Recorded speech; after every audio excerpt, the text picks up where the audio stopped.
first, Israeli officials have urged people living in northern Gaza to leave their homes and head south. It comes as we've seen 1,900 deaths already in Gaza. In Israel, the death toll is at 1,300 following the attack by Hamas a few days ago.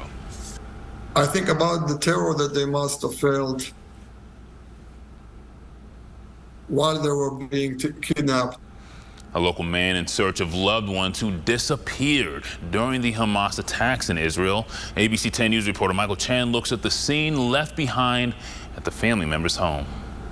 A Carmel Valley man has arrived in Israel, desperate for word about his missing elderly parents, believed kidnapped during the Hamas attacks. These are my parents, Amiram Cooper and Norit Cooper. As Rodham Cooper holds up a flyer, his emotions become hard to contain. Level of cruelty, he just cannot comprehend it. As the Hamas attacks were unfolding, he was calling and messaging his parents, longtime residents of Nir Oz, a kibbutz a mile outside Gaza. They had heard reports of militants going house to house and were holed up in an in-home bomb shelter. They told me that they basically closed themselves in that room, but that there is no way to lock the door. Not long after, his parents stopped returning messages from family. Cooper arriving in Israel a few days later. Video shot by a family member allowed to enter what is now a military zone shows the burned cars, along with vandalized and burned out homes in the kibbutz. At the home of Cooper's parents, some grim clues. Bullet holes on the outside of the house, in the window of the bomb shelter. Inside, bullet holes in the bomb shelter door.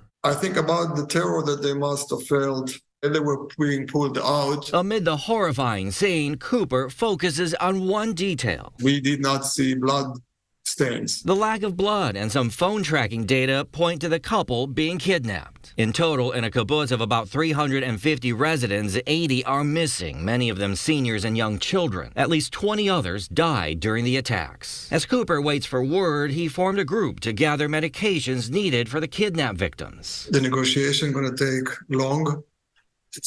They might not survive because they did not get their medicines. As the war escalates, he worries about what that will mean for the fate of the hostages. He's trying to stay optimistic. Of course I'm hopeful. I have no choice. I'm not going to give up. Michael Chen, ABC 10 News.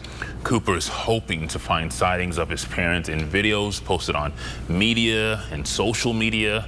Tips can be submitted on our homepage at 10news.com. Wishing them the absolute best tonight.